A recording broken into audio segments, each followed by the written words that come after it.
Hello guys, तर स्वागत आहे तुमचं आपलं या यूट्यूब चॅनलवरती. मित्रांनो, चॅनलवर नवीन असाल तर चॅनलला सबस्क्राईब नक्की करा आणि अशाच नवनवीन अपडेट्स पाहत राहा. विवान गातो, चांदण्याकडे पाहत रात्रभर तुझीच वाट पाहतो. आयुष्य आता तुझ्या हातात आहे. पापण्यांवर लुकलुकणारे तारे आहेत. मुसळधार पावसात माझ्याकडे ये. स्वप्नांचं एक सुंदर जग फुलून येईल. तुलाच सांगतो, सावन मनसोक्त बरसेल. दोन हृदय अशी एकरूप होतील. तू येशील तेव्हा साजना माझ्या अंगणात फुलं बहरून येतील. तृप्ती माहीची बाजू समजावत म्हणाली.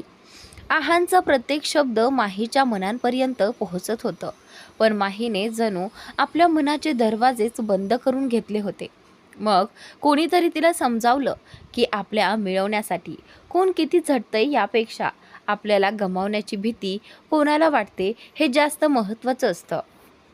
आणि माहीला हे समजायला वेळ लागला नाही की आहानला तिला गमावण्याची भीती वाटते. मग काय, तिला हेही उमगलं की एकच विनोद वारंवार हसवू शकत नाही, तर एकच दुःख वारंवार रडवूही शकत नाही. गाणं सुरू करण्यापूर्वी मिनल माहीच्या मनातील भावना व्यक्त करत म्हणाली. तुझ्याबद्दल माझ्या खूप तक्रारी आहेत, पण त्या माझ्या प्रेमापेक्षा कधीच मोठ्या नाहीत. त्यानंतर मिनल गाऊ लागली. तुला पाहण्यातच माझा संपूर्ण दिवस निघून जातो आणि मग तू अलगद माझ्या जवळून जातोस. तुझ्या स्पर्शाच्या उबेत माझं मन हळूहळू विरघळत जातं. तुझ्या प्रेमाने मी पूर्णपणे बुडून गेले आहे. तृप्ती हसत म्हणाली. शेवटी माहीने आहानला आपल्या आयुष्यात स्वीकारण्याचा निर्णय घेतलाच, किंवा असं म्हणूया की दोघांचं आयुष्य आनंदाने भरून टाकण्याचा निर्णय घेतला. सादर आहेत आहान आणि माही. विवान गात गात आहानच्या भावना व्यक्त करू लागला. तुला मिळालं आहे, पण तरीही जणू तुला हरवल्यासारखं वाटतं. तुला काय सांगू, कोणत्या शब्दात सांगू? कोणत्याही भाषेत असे शब्दच नाहीत ज्यात तुझं वर्णन करता येईल. जर मी म्हणालो की तुझ्यासारखी सुंदर व्यक्ती या जगात दुसरी नाही, तर ती स्तुतीही अपुरीच ठरेल. विवानला साथ देतील मिनल माहीच्या वतीने गाऊ लागली. तू माझ्यावर इतका मेहरबान झालास की आता आपली कहाणी एक झाली आहे. तुझा प्रवास म्हणजे माझाही प्रवास. तू जिथे तिथे मी. क्षणात संपूर्ण हॉल टाळ्यांच्या कडकडाटाने दुमदुमून गेला. विवान आणि मिनल यांनी सर्वांचे मनापासून आभार मानले. इकडे आहाने प्रेमाने माहीच्या कपाळावर चुंबन घेत म्हणाला, थँक्यू माही. माहीनेही आहानच्या खांद्यावर हलकंसं चुंबन घेत उत्तर दिलं, थँक्यू आहान. कधीही हार न मानल्याबद्दल आणि माझं आयुष्य पुन्हा एकदा इतकं सुंदर केल्याबद्दल. आहान हसत डोकं हलवत म्हणाला, फक्त तुझं नाही माही, आपलं आयुष्य. आता हे आयुष्य फक्त तुझं राहिलेलं नाही. हे ऐकून माहीच्या चेहऱ्यावर गोड हास्य उमटलं. तेवढ्यात पुन्हा एकदा मिनलचा गोड आवाज संपूर्ण हॉलमध्ये घुमला. तसं पाहिलं तर मी आणि विवान तुम्हा सगळ्यांना आणखी एक नव्या आणि गोड जोडीशी भेट करून द्यायची आहे. ओळखलत का? अरे, आपल्या बॅकग्राऊंड आर्टिस्ट सादर आहे तरुणजी आणि तृप्ती. विवान गाणं सुरू करत तरुणकडे पाहत म्हणाला, तू मला चोरून चोरून जेव्हा अशा नजरेने पाहतेस तेव्हा खूप छान वाटतं. कधी केसांशी तर कधी ओढणीशी खेळताना तू आणखीनच सुंदर दिसतेस. आणि त्यावेळी विवानला साथ देत मिनल तृप्तीकडे पाहून गाऊ लागली. तू मला पाहून जेव्हा अलगद थंड श्वास घेतोस तेव्हा खूप छान वाटतं, आणि जेव्हा मला असं वाटतं की तू फक्त माझ्याकडेच पाहतो आहेस तेव्हा तर आणखीनच छान वाटतं. हे ऐकून तरुण आणि तृप्ती दोघेही आश्चर्याने विवान आणि मिनलकडे पाहतच राहिले. विवान आणि मिनल तरुण आणि तृप्तीकडे डोळा मारत एकत्र गाऊ लागले. का कोण जाणे, तू मला सतत माझ्या उशाजवळ असल्यासारखी दिसतेस. तुझा विचार करताच माझ्या चेहऱ्यावर आपोआप हसू उमटतं. आणि त्याचनंतर हाय हाय हाय का कोण जाणे, तू मला सतत माझ्या उशाजवळ असल्यासारखी दिसतेस. तुझा विचार करताच माझ्या चेहऱ्यावर आपोआप हसू येतं. मनात दडलेले भाव आता ओठांवर येऊ लागले आहेत.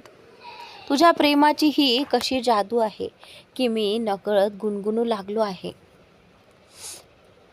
चन्नावे चन्नावे, आपल्या दोघांमध्ये काहीतरी खास आहे असंच का वाटतं. चन्नावे, आपल्या दोघांमध्ये काहीतरी खास आहे असंच का वाटतं. गाणं संपताच विवान हसत म्हणाला, काय मग आम्ही बरोबर गायलो ना. तेवढ्यात रुद्रांश तरुणकडे चालत जात गाऊ लागला. दोन हृदय भेटत आहेत, पण अगदी अलगद, कुणालाही न कळता. आहान तृप्तीजवळ येत हसत म्हणाला, पण ही गोष्ट सगळ्यांनाच हळूहळू कळत चालली आहे. हे ऐकताच तृप्ती लाजून डोळे मिटून घेतले. सगळे मिळून तरुण आणि तृप्तीची मस्करी करू लागले. दरम्यान अंश बऱ्याच वेळेपासून मिनलकडे एकटक पाहत होता. मिनलने ते लक्षात येताच हातवारे करून त्याला विचारलं, काय झालं. अंशनेही हातवारे करत तिला बागेत येण्याचा इशारा केला आणि तो हळूहळू गार्डनच्या दिशेने निघून गेला. मिनलने दोन्ही हातांनी आपला स्कर्ट सावरला आणि अंशच्या मागोमाग गार्डनमध्ये आली. तिने इकडे तिकडे नजर फिरवली, पण अंश तिला कुठेच दिसला नाही. तेवढ्यात अचानक अंश तिच्या मागून आला.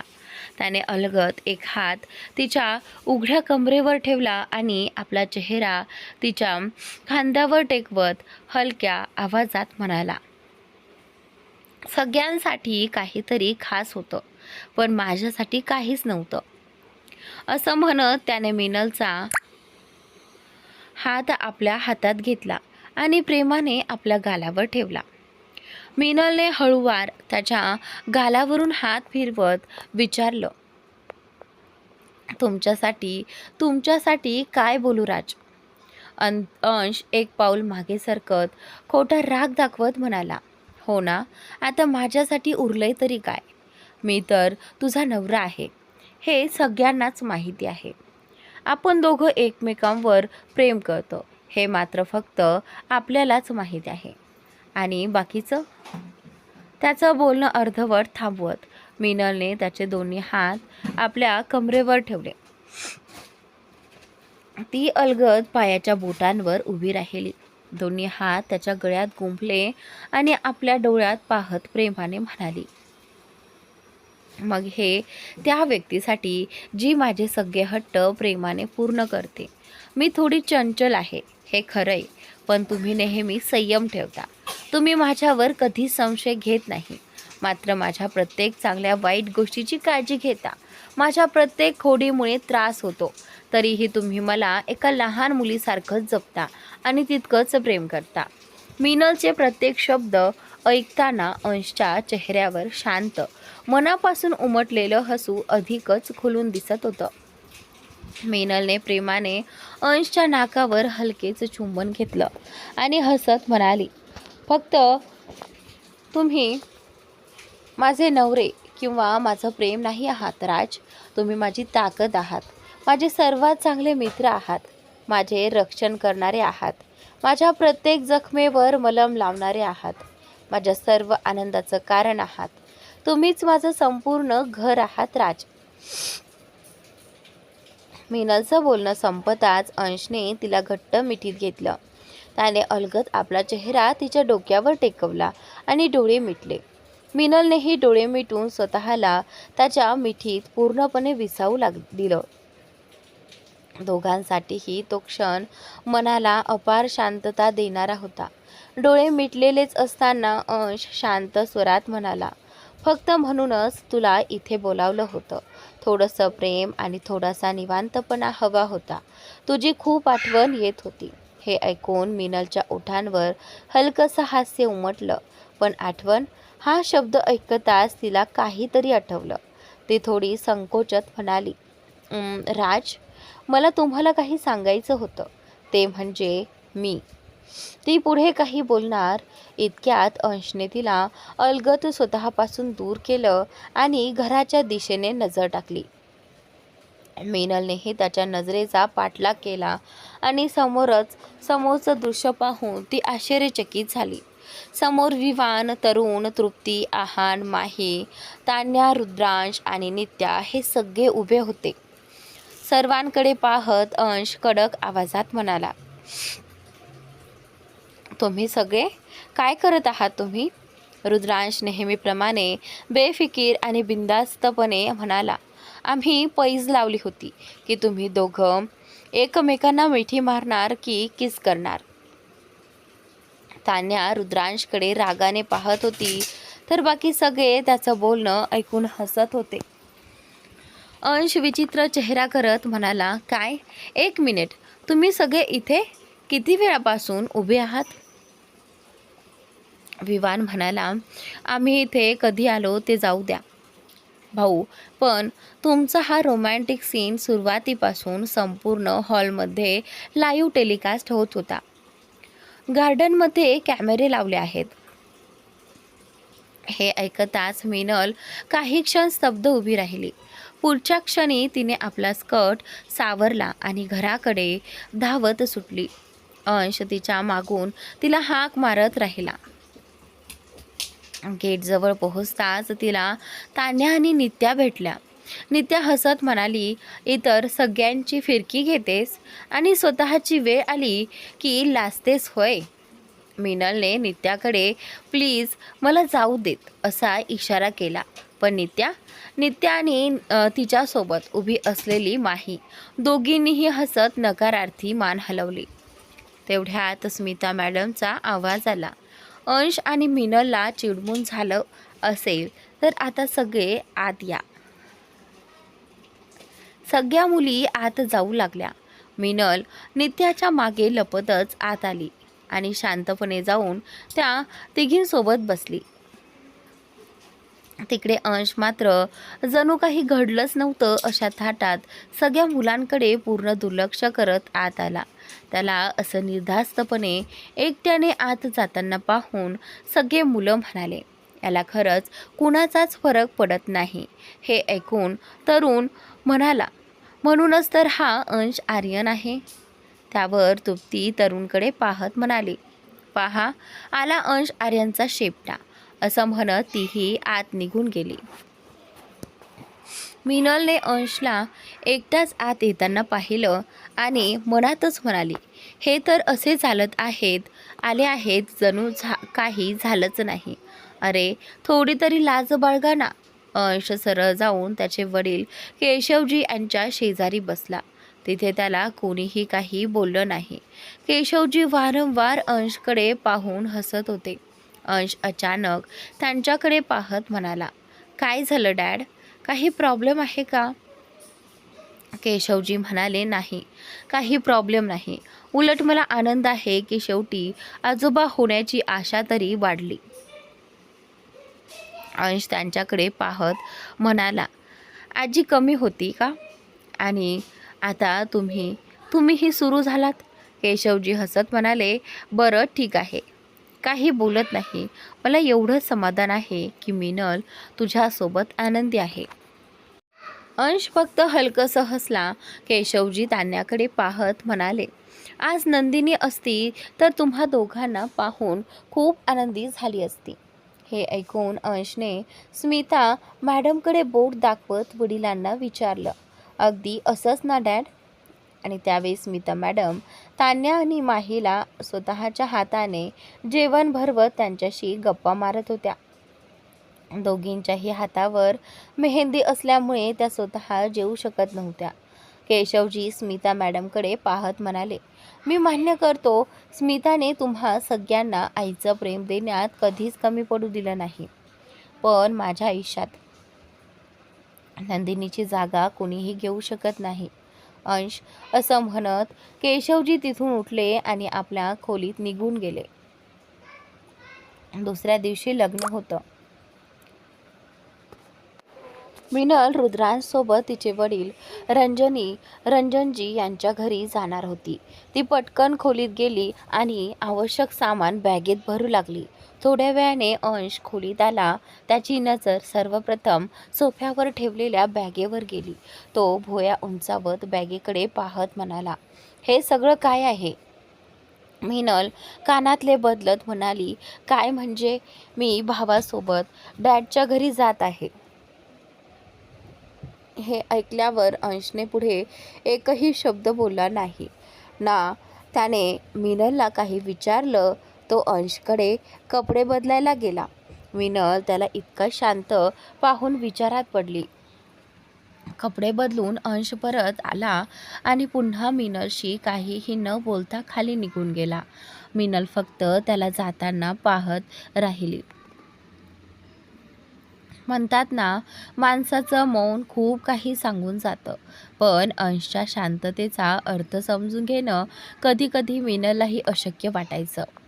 मिनल विचार करत करत पायात हिल्स घालत होती. इतक्यात अंश पुन्हा एकदा खोलीत आला. मिनलने अंशकडे पाहिलं. मिनल काहीतरी बोलणार इतक्यात अंश तिचं वाक्य पूर्ण होण्याआधीच म्हणाला, थांब, मी फक्त ब्लेझर घालून येतो. अंश असा म्हणत अंश मिनलला गोंधळात टाकून चेंजिंग रूममध्ये निघून गेला. अंश घड्याळ घालत होता तेव्हा मिनल त्याला म्हणाली, तुम्ही कुठे जात आहात का? अंश केस नीट करत म्हणाला, तुझ्या घरी आणि माझ्या सासरी जातोय. मिनल आश्चर्याने म्हणाली, अंश तुम्ही असं कसं करू शकता? उद्या तुमच्या बहिणीचं लग्न आहे आणि तुम्ही माझ्यासोबत?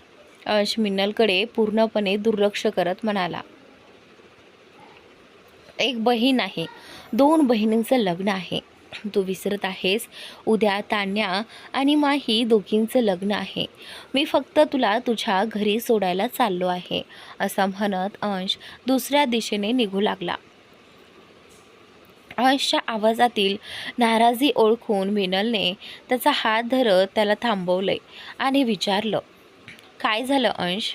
तुम्ही नाराज का आहात? ते माझे भाऊ आहेत आणि त्याहूनही महत्त्वाचं म्हणजे त्यांना माझी गरज आहे.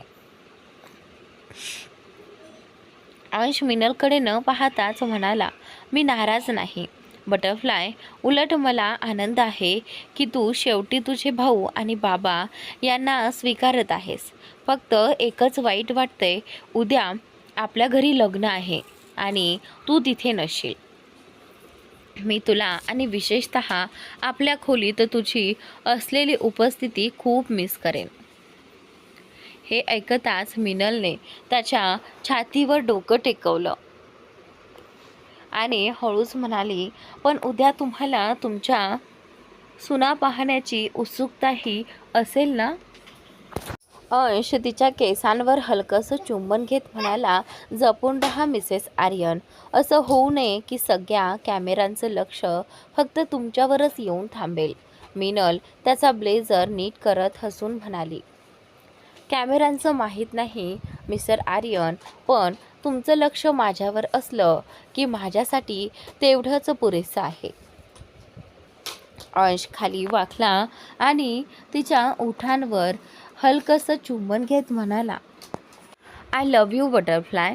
स्वतःची काळजी घे. मिनल हसत मान हलवत म्हणाली, लव्ह यू टू. आणि तुमची खूप आठवण येईल. चला चला आता. अंशनेही हसत मान डोलावली. थोड्याच वेळात अंश मिनलला घेऊन तिच्या घरी पोहोचला. मिनल पहिल्यांदाच त्या घरी आली होती. एवढा मोठा बंगला पाहून ती आश्चर्याने म्हणाली, इतकं मोठं घर असताना भाऊ फ्लॅटमध्ये का राहतात? तेवढ्यात मागून आवाज आला, तुझ्या वहिनीच्या जवळ राहण्यासाठी. गाडीचा आवाज ऐकताच रुद्रांश आधीच बाहेर आला होता. तो दोघांना घरात घेऊन जात म्हणाला, डॅड बघा, तुमचे जावई बापू आलेत आणि तुमच्या मुलीलाही सोबत घेऊन आलेत. मिनल अचानक हवेतला सुगंध घेत म्हणाली, ब्राउनीज. तेवढ्या स्वयंपाकघरातून बाहेर येत रंजनजी म्हणाले, आत्ताच आहांकडून तुझे आवडते पदार्थ कळले म्हणून लगेच बनवले. अंशने पुढे होऊन रंजनजींचे पाय स्पर्श करून आशीर्वाद घेतला. ते पाहून मिनलनेही त्यांच्या पाया पडून नमस्कार केला. रंजनजींनी मिनलला प्रेमाने मिठी मारत म्हटलं, धन्यवाद बाळा, मनापासून धन्यवाद. मिनल आश्चर्याने त्यांच्याकडे पाहत म्हणाली, तुम्हाला स्वयंपाकही करता येतो? रंजनजी समोर भिंतीवर लावलेल्या मोठ्या फोटोकडे पाहत हळू आवाजात म्हणाले, हो येतो, पण तुझ्या आई इतका छान नाही. हे ऐकून मिनलनेही वळून समोरच्या भिंतीवरील त्या मोठ्या फोटोकडे पाहिलं. मिनल आज पहिल्यांदाच तिच्या आईचा फोटो पाहत होती. स्नेहलजी खूप सुंदर होत्या. मिनलचा चेहराही बराच त्यांच्यासारखाच होता. फोटो पाहत मिनल म्हणाली, या खूप सुंदर आहेत. रुद्रांश तिच्या डोक्यावरून हात फिरवत म्हणाला, अगदी तुझ्यासारख्याच मिनल, तू अगदी मॉमसारखी दिसतेस. हे ऐकून मिनल हलकेच हसली. रंजनजी डायनिंग टेबलवर सर्वांसाठी ताटं लावत म्हणाले, तुम्ही दोघं एकमेकांतच इतके गुंग राहणार आहात का? माझ्या जावयाकडेही कुणी लक्ष देणार आहे की नाही? अरे अंश. रुद्रांश रंजनजींकडे पाहत म्हणाला, डॅड, मी आहे ना त्यांची काळजी घ्यायला. आज तुम्ही तुमच्या मुलीसोबत वेळ घालवा. तसंही तुम्ही मिनलला इथे थांबू देणार नव्हतात. फक्त लग्नाच्या विधींमुळे ती इथे आहे, नाहीतर चरणा तर तिला इथे येऊही दिलं नसतं. अंश रंजनजींसमोर फक्त रुद्रांशकडे रागाने पाहू शकत होता. रुद्रांश अंशला सोबत घेऊन बागेत गेला. अंश म्हणाला, बाकी बोलायचं आहे का? रुद्रांश त्याच्याकडे पाहत म्हणाला, तुम्हाला कसं काय लगेच समजतं? अंश हलकंसं हसत म्हणाला, तुझी आणि तरुणची मला पूर्ण ओळख आहे, म्हणूनच माझ्या बहिणींची जबाबदारी मी तुमच्या दोघांवर विश्वासाने सोपवली आहे. रुद्रांश थोडा संकोचत म्हणाला, भाऊ, ही वेळ कदाचित या गोष्टीची नाही, पण हे महत्त्वाचं आहे. तुमच्या ओळखीतील कुणाचा रशियन माफियाशी काही संबंध आहे का? म्हणजे कुणीतरी त्यांच्याशी संपर्क करण्याचा प्रयत्न करत आहे. तो कोण आहे हे मी शोधत आहे. अंशने त्याच्या खांद्यावर हात ठेवत म्हटलं, सध्या तू फक्त तुझ्या लग्नाकडे लक्ष दे. बाकीचं मी पाहतो. या क्षणी तुझं पूर्ण लक्ष तान्या आणि तुमच्या नव्या नात्यावर असायला हवं. रुद्रांश हसत मान हलवून होकार देतो. संध्याकाळची वेळ होती. नित्या बराच वेळ बाल्कनीत उभी राहून वाणीला फोनवर कुणाशी तरी बोलताना पाहत होती. बोलताना वाणी खूप तणावाखाली आणि अस्वस्थ दिसत होती. नित्याने एक नजर विक्रांतकडे टाकली. तो वंशसोबत खेळत होता. नित्या काहीही न बोलता हळूहळू वाणीच्या दिशेने गेली. तेवढ्यात तिला वाणी मोठ्याने बोलताना ऐकू आलं, मला कोणत्याही परिस्थितीत आहान हवा आहे. मग माहीचं काय होईल किंवा विवांचं काय होईल याच्याशी मला काहीही देणं घेणं नाही. आहानच्या पुढे मी कुणाचाही विचार करणार नाही. माझ्यावर विश्वास ठेव. तू माझं काम करून दे, मी तुझं काम करून देईन. क्षणभर थांबून वाणी पुन्हा म्हणाली, तुला समजतं का नाही? माझ्याकडे वेळच नाही. उद्या त्या दोघांचं लग्न आहे. समोरची व्यक्ती तिचं म्हणणं मान्य करायला तयार नव्हती. वाणीने एक खोल श्वास घेतला आणि म्हणाली, ठीक आहे, उद्या मी तुझं काम करून देईन, पण यावेळी माझ्या कामात कुठलीही चूक होता कामा नये. मी तुला दुसऱ्या नंबरवरून माहीचा फोटो पाठवते. इतकं बोलून तिने फोन कट केला. हे सगळं खांबामागे उभी राहून ऐकणारी नित्या पूर्णपणे हादरली होती. वाणी घाईघाईने घरात गेली. नित्या ही शांतपणे तिच्या मागे आत आली. तिनं पाहिलं की वाणी दार ठोठा होऊन तिच्या आणि विक्रांतच्या खोलीत शिरली. नित्या धावत स्वतःच्या खोलीत आली.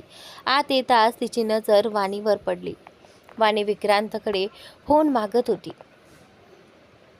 भाऊ, माझा फोन हँग झाला आहे, प्लीज तुमचा फोन द्या ना. माझ्या मैत्रिणीला आहांची होणारी बायको पाहायची आहे. मला तिला माहीचा फोटो पाठवायचा आहे. हे ऐकताच नित्याला खात्री पटली, ही काहीतरी गंभीर गडबड आहे. विक्रांत हसत म्हणाला, फोन चार्जिंगला लावला आहे, थोड्या वेळाने देतो. तेवढ्यात नित्याने स्वतःचा फोन वाणीच्या हातात देत म्हटलं, काही हरकत नाही, हा माझा फोन घे, तुझ्या मैत्रिणीशी बोल. हवं असेल तर फोन तुझ्याकडे ठेव, काम झाल्यावर मला परत दे. वाणी हसत नित्याला चिडवत म्हणाली, काय भाभी, मला खोली बाहेर काढायची खूपच घाई दिसते. सांगा तर वंशलाही माझ्यासोबत घेऊन जाऊ का? नित्याने फोन परत घेण्यासाठी हात पुढे करत म्हटलं, वंश झोपला आहे आणि मला वाटतं आता तुला माझ्या फोनची गरज नाही. वाणीने पटकन फोन दूर घेत म्हणाली, बरं मी जाते. असं म्हणत ती लगेच तिच्या खोलीत निघून गेली. वाणी गेल्यावर नित्या विचारात पडली. तितक्यात विक्रांतने दार लावलं आणि मागून तिला मिठीत घेत तिच्या मानेजवळ चेहरा टेकवत हळूच म्हणाला, थोडंसं प्रेम मिळेल का? नित्याने डोळे मिटून हसत उत्तर दिलं, नक्की मिळेल, पण त्याच्या बदल्यात भरपूर प्रेम द्यावं लागेल, चालेल ना? विक्रांतने तिला स्वतःकडे वळवत तिच्या डोळ्यात पाहिलं आणि हसत म्हणाला, चालेल. असं म्हणत त्याने तिच्या ओठांवर हलकं चुंबन घेतलं. चुंबन घेत असताना त्याने तिचा स्कार्फ अलगद काढून बाजूला फेकला. नित्या हळूहळू विक्रांतच्या शर्टची सर्व बटणं उघडते आणि त्याच्या छातीवर व खांद्यावर अलगद हात फिरवते. अचानक नित्याला त्या माहीची आठवण येते. ती विक्रांतला थांबवत म्हणाली, विक्रांतजी, ते वाणी कोणत्याही क्षणी फोन द्यायला येऊ शकते. विक्रांतने नित्याला उचलून बेडकडे नेत हसत म्हटलं, काळजी करू नकोस, दरवाजा लॉक आहे आणि आता तू मला थांबवणार नाहीस. नित्याला समजलं होतं की या क्षणी विक्रांतला थांबवण्याचा काहीच उपयोग नव्हता, कारण तो थांबणारा नव्हता. थोड्याच वेळात नित्या विक्रांतच्या प्रेमळ सहवासात पूर्णपणे हरवून गेली. काही वेळानंतर विक्रांतच्या छातीवर डोके ठेवून झोपलेल्या नित्याकडे पाहत तो हसून म्हणाला, माहितीये नित्या, माझं आयुष्य इतकं परिपूर्ण असू शकतं अशी मी कधी कल्पनाही केली नव्हती. हे बोलत असताना त्याचा हात नित्याच्या पाठीवर अलगद फिरत होता. नित्या त्याच्याकडे पाहत म्हणाली, मी सुद्धा कधी असा विचार केला नव्हता विक्रांतजी. कधी कधी तर भीती वाटते की माझ्या सुखाला माझीच नजर लागू नये. विक्रांतने तिच्या डोक्यावर प्रेमाने चुंबन घेत म्हणाला, जेवढं वाईट व्हायचं होतं तेवढं सगळं झालंय नित्या, आता काहीही वाईट होणार नाही. मी तुला आणि वंशला कधीच माझ्यापासून दूर जाऊ देणार नाही. नित्या काही क्षण विचारात पडली. नजर चुकवत ती म्हणाली, जर कधी मला काही झालं तर तुम्ही वंशची काळजी घ्याल ना विक्रांतजी? तिचं बोलणं ऐकून विक्रांत क्षणभर अस्वस्थ झाला. तिचा हात आपल्या हातात घेत तो म्हणाला, वंशची काळजी मी नक्की घेईन नित्या, पण माझी काळजी कोण घेणार? तू माझी सवय झाली आहेस आणि सवयी रोज बदलत नसतात. पुन्हा कधी असे निरर्थक प्रश्न विचारू नकोस. नित्या शांतपणे त्याच्या छातीवर डोके ठेवून मनातच म्हणाली, माहीत नाही उद्या काय होणार आहे विक्रांतजी. माझं मन सतत सांगते की काहीतरी चुकीचं घडणार आहे. वाणी नेमकं माहीसोबत काय करायचं ठरवत आहे आणि काहीच समजत नाही. दुसऱ्या दिवशी घरातील सगळेजण लग्नाच्या ठिकाणी जाण्याची तयारी करत होते. नित्या सकाळीच आर्यन मॅन्शनमध्ये पोहोचली होती आणि त्याचनंतर आता घरातून निघताना ती तान्याला म्हणाली, तान्या, तू आणि माही एकाच गाडीत जाल का? विक्रांत मला इथे सोडायला आले होते, त्यामुळे मी माझी गाडी आणली नाही. मी वंशला शाळेतून घेऊन थेट लग्नाच्या ठिकाणी येते. तान्या हसून म्हणाली, हो का नाही, माझ्या गाडीत ये. तान्याचं वाक्य पूर्ण होण्याआधीच नित्या पटकन म्हणाली, ठीक आहे. मग मी माहीची गाडी घेऊन जाते. माही आणि तान्या एकमेकींकडे पाहू लागल्या. माहीला थोडं विचित्र वाटलं, पण ती म्हणाली, हो काही हरकत नाही, तुम्ही कोणतीही गाडी घेऊन जाऊ शकता. नित्याने दोघींना मिठी मारली, लग्नाच्या मनापासून शुभेच्छा दिल्या आणि तिथून निघून गेली. रस्त्यात माही खूपच शांत होती. हे पाहून तान्या म्हणाली, काय झालं, तू खूप विचित्र वागत आहेस. तान्याने तिच्या हातावर हात ठेवत म्हटलं, असं होतं माही, खूप परीक्षा दिल्यानंतर जेव्हा आनंद मिळतो तेव्हा असं अस्वस्थ वाटणं स्वाभाविक आहे. पण विश्वास ठेव, आता तुझ्यासोबत काहीही वाईट होणार नाही. तान्याचं बोलणं ऐकून माही हसली आणि होकारार्थी मान हलवली. संध्याकाळी वाणी चेहऱ्यावर मोठं हास्य घेऊन लग्नाच्या ठिकाणी पोहोचली. तिच्या चेहऱ्यावरचा आनंद स्पष्ट दिसत होता. ती आत येताच एका सेवकाने तिला गुलाबासोबत एक चिठ्ठी दिली. त्यावर लिहिलं होतं, शांतपणे माझ्या माणसासोबत चल, नाहीतर तुला उचलून घेऊन जाईन. ते वाचताच वाणी क्षणभर घाबरली. ती लगेच त्या सेवकाच्या मागोमाग निघाली. सेवक तिला बागेत उभारलेल्या सुंदर स्टेजवर घेऊन गेला आणि तिथून निघून गेला. वाणी इकडे तिकडे पाहू लागली. तेवढ्यात अचानक तिच्यावर वरून फुलांचा वर्षाव सुरू झाला. ती काही समजून घेण्याआधीच विवान तिच्या समोर चालत आला. तो तिच्या समोर गुडघ्यावर बसला. हातातला गुलाब पुढे करत म्हणाला, वाणी खुराना, आय लव्ह यू. हे ऐकताच वाणी पूर्णपणे अवाक झाली. तिने अशा प्रकारची अजिबात अपेक्षा केली नव्हती. तिच्या मनात तर काही वेगळंच सुरू होतं.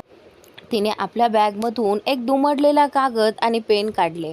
विवानजवळ जा त्याच्या डोळ्यात पाहत म्हणाली, बरं मग यावर सही करून दे की तू फक्त माझ्यावरच प्रेम करतोयस आणि माझ्याशिवाय तुझ्या आयुष्यात दुसरी कोणतीही मुलगी नाही. विवानने वाणीचं बोलणं फारसं मनावर न घेता तिच्या हातातून पेन घेतलं आणि कागदांवर सही केली. विवानने कागद वाचू नयेत याची वाणीने पूर्ण काळजी घेतली होती. विवानने सही करताच तिने ते कागद बाजूला ठेवले आणि त्याच्या गळ्यात हात टाकत म्हणाली, विचार करून घे विवान आर्यन, माझ्यावर प्रेम करणं तुला खूप महागात पडू शकतं. विवान हसत म्हणाला, विवान आर्यन, स्वस्त गोष्टी परवडतच नाहीत. वाणी पुढे काही बोलणार इतक्यात विवानचा फोन वाजला. फोनवर विक्रांतचा कॉल होता. विवानने ताबडतोब कॉल उचलला. समोरून विक्रांतचा घाबरलेला आवाज आला, विवान, यावेळी तुला त्रास द्यायचा नव्हता, पण खूप गरजेचं आहे.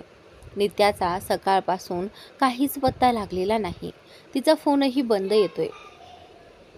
माझ्याकडून शक्य ते सर्व प्रयत्न केले, पण काही उपयोग झाला नाही. प्लीज मदत कर. विवानने एकदा मागे वळून वाणीकडे पाहिलं, पण ती तिथे नव्हती. ती निघून गेली होती. तो विक्रांतला शांत करत म्हणाला, काळजी करू नका सर, मी पाहतो, त्या नक्की सापडतील.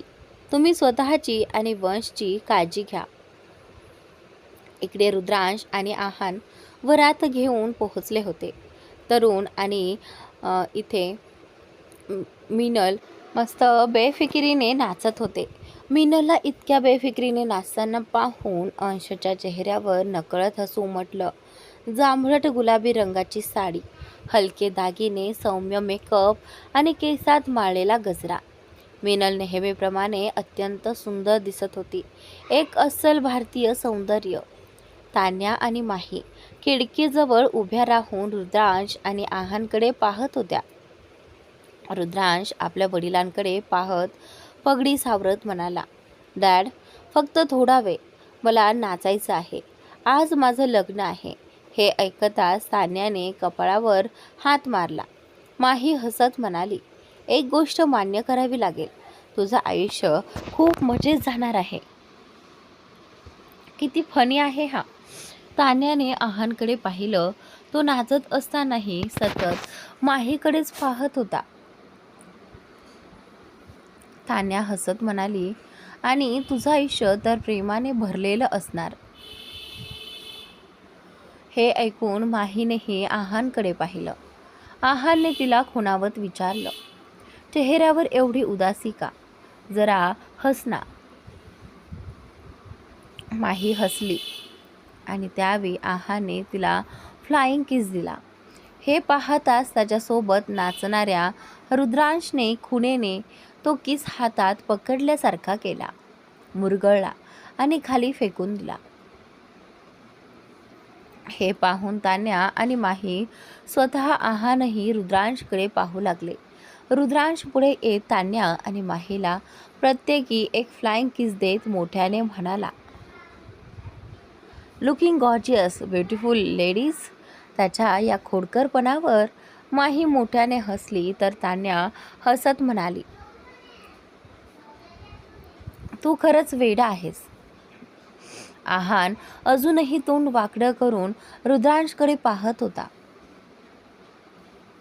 रुद्रांश त्याच्या खांद्यावर हात ठेवत म्हणाला, तिला हसताना बघायचं होतं ना, बघ हसली ना. हे ऐकून आहानही हसला आणि दोघे पुन्हा नाचू लागले. तरुण आणि रुद्रांश यांनी अंशला नाचण्यासाठी बोलावलं, पण अंशने दुरूनच दोघांकडे पाहत नकारार्थी मान हलवली. हे पाहून मिनल त्याच्या जवळ आली. तिने त्याचा हात धरला आणि ओढत सर्वांसोबत नाचायला घेऊन गेली. ती मोठ्याने म्हणाली, आज भाऊ आणि आहानचं लग्न आहे, आज कोणालाही नाही म्हणायचं नाही. रुद्रांशने अंशला डोळा मारला आणि त्याच्यासमोर सोबत नाचू लागला. नाचताना अंश हळूहळू मिनल जवळ गेला. ती मात्र त्याच्याकडे वारंवार रागाने पाहत होती. पुन्हा एकदा तिच्या जवळ जात तो म्हणाला, काय झालं, तुलाच नाचायचं होतं ना, मग नाच. मिनल त्याच्याकडे पाहत म्हणाली, राज, कुणी पाहिलं तर काय विचार करेल. अंश तिच्या कानाजवळ झुकत हळू आवाजात म्हणाला, लोक काय विचार करतील याचा मला कधीच फरक पडला नाही आणि पुढेही पडणार नाही. तो हसत पुढे म्हणाला, शेवटी तुझं सगळं लक्ष माझ्याकडेच वळवलंस ना, खूप सुंदर दिसतेस बटरफ्लाय. आणि त्यानंतर हे ऐकून मिनल हसली. अंशही हसत पुन्हा केशवजींच्या जवळ जाऊन उभा राहिला. केशवजी इकडे तिकडे पाहत म्हणाले, अरे विवान कुठे गेला. अंश विचारात पडल्यासारखा म्हणाला, तो एका महत्त्वाच्या कामासाठी गेला आहे, मीच त्याला पाठवलं. केशवजींनी मान हलवली आणि समोरून येणाऱ्या रंजनजी व मिस्टर कपूर यांच्याकडे गेले. सर्वांनी वरातीचं अतिशय मनापासून स्वागत केलं. रुद्रांश आणि आहान मंडपात जाऊन बसले, तर दुसरीकडे तरुण, मिनल आणि तृप्ती यांच्यात वराच्या जोडे चोरण्याच्या तयारीवरून आतूनच मजेशीर खटके उडत होते. मंडपात पुजारी म्हणाले, वधूंना लवकर बोलवा, शुभ मुहूर्त निघून जाईल. ते ऐकताच केशव काकांनी स्मिताताईंना विचारलं, अजून किती वेळ लागणार आहे. एका कोपऱ्यात उभी असलेली वाणी मात्र शांतपणे अंशकडे पाहत होती. तिच्या ओठांवर हलकसं स्मित होतं. मनात ती म्हणाली, उशीर तर झालाच आहे, आता ही लग्नाची वेळच रद्द झाली तर. तेवढ्या तृप्ती दोन्ही वधूंना घेऊन मंडपात आली. त्यांच्यासोबत मिनलही होती हे चुकून झालं आहे. त्यांच्यासोबत माहीही होती असं मला म्हणायचं आहे. प्लीज समजून घ्या. I am sorry. खूप साऱ्या चुका माझ्या स्टोरीमध्ये होत आहेत, त्यासाठी खरं सॉरी. थोडीशी ॲडजस्ट करा. माहीला पाहताच वाणीच्या चेहऱ्याचा रंग उडाला. तिला स्वतःच्या डोळ्यांवर विश्वास बसेना. तू इथे कशी? वाणी जवळजवळ ओरडली. मंडपात बसलेले सगळेच तिच्याकडे आश्चर्याने पाहू लागले. वाणी माहीसमोर जाऊन रागाने म्हणाली, पुन्हा एकदा तू वाचलीस ना? माहीला तिचं बोलणं समजलं नाही. ती शांतपणे विचारू लागली, काय म्हणायचं आहे तुला? वाणीचा राग आता अनावर झाला होता. तुला खरंच वाटतं तू आहानसाठी योग्य आहेस? इथे अंश नाही तर आहान आहे. त्याकडे बघ आणि स्वतःकडे बघ. त्याच्या आयुष्यात पुन्हा का येतेस? त्याचं आयुष्य का गुंतागुंतीचं करतेस? हे ऐकून सगळे स्तब्ध झाले. माही मात्र शांत उभी राहिली. तेवढ्या आहान पुढे आला. त्याच्या आवाजात स्पष्ट संताप होता. वाणी, पुरे झालं. तुला कळते का तू काय बोलते आहेस आणि कोणाबद्दल बोलते आहेस? तर त्यावेळी वाणी त्याच्याकडे वळली. मी जे बोलते ते विचार करूनच बोलते. तू तिच्याशी लग्न करू नकोस. तुझ्यासाठी योग्य व्यक्ती दुसरी आहे. आणि त्याच नंतर आहाने तिचं बोलणं मध्येच थांबवलं. माझ्या आयुष्याचा निर्णय घेण्याचा अधिकार तुला कोणी दिला? माहीवर माझं प्रेम आहे आणि तिच्याशीच मी आयुष्य घालवणार आहे. तुला हे मान्य नसेल तर तू इथून जाऊ शकतेस. इतक्यात विवानही पुढे आला. त्याच्या चेहऱ्यावर निराशा स्पष्ट दिसत होती. तो शांतपणे म्हणाला, वाणी, मग माझ्याबद्दल जे काही होतं ते काय होतं? वाणीने निर्विकारपणे उत्तर दिलं, तू त्याला जे नाव देशील ते दे, पण त्यात प्रेम नव्हतं. विवानच्या डोळ्यात वेदना दाटून आल्या. मग इतके दिवस मला चुकीची आशा का दिलीस? वाणी कठोर आवाजात म्हणाली, मी कधीच तुला वचन दिलं नव्हतं. तू स्वतः स्वप्न रंगवलीस. हे ऐकताच वातावरण अधिकच तणावपूर्ण झालं. रागाच्या भरात वाणीने विवानचाही अपमान केला. तिचे शब्द इतके टोचणारे होते की उपस्थित प्रत्येक जण अस्वस्थ झाला. अचानक गर्दीतून विक्रांत पुढे आला. त्याच्या शर्टावर रक्ताचे डाग होते. डोळ्यात संताप आणि वेदना दोन्हीही दिसत होती. क्षणाचाही विलंब न करता त्याने वाणीच्या गालावर जोरदार चापट मारली. संपूर्ण मंडपात शांतता पसरली. विक्रांत थरथरत्या पण कठोर आवाजात म्हणाला, वाणी, जर तू माझी बहीण नसतीस तर आज तू केलेल्या कृत्याची शिक्षा खूप कठोर असती. अगं वाणी, तू दुसऱ्यांना काय सांगणार? आज मीच तुला तुझी खरी ओळख सांगतो. तू विवान किंवा आहान काय, स्वतःच्या कुटुंबाच्या प्रेमाचीही पात्र नाहीस. तू एक वेडी, सायको आणि मानसिकदृष्ट्या आजारी मुलगी आहेस. असे म्हणत विक्रांत पूर्णपणे हताश झाला होता. आणि त्यावेळी मिनलने माहीचा हात आहानच्या हातात दिला आणि ती विक्रांतच्या जवळ येत म्हणाली, सर, काय झालं? तुम्ही? आणि त्यावेळी असं म्हणत मिनलने अंशकडे पाहिलं. जणू तिला त्याची गरज असल्याचं ती नजरेतून सांगत होती. अंश विक्रांत जवळ आला. त्याला खुर्चीवर बसवत तो म्हणाला, काय झालं मिस्टर खुराना? हा रक्ताचा डाग? असं म्हणत अंशने विक्रांतच्या शर्टवरील रक्ताचे डाग पाहिले.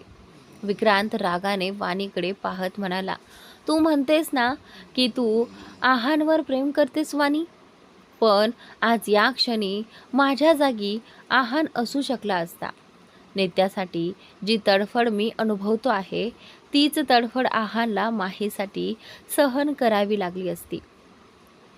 विचार करून बघ, हा सापट माझ्याऐवजी तुला आहानने मारला असता तर तुला कसं वाटलं असतं एकतर्फी प्रेम सुंदर असतं, धोकादायक नाही. माझं लेकरू सकाळपासून त्याच्या आईला शोधत आहे.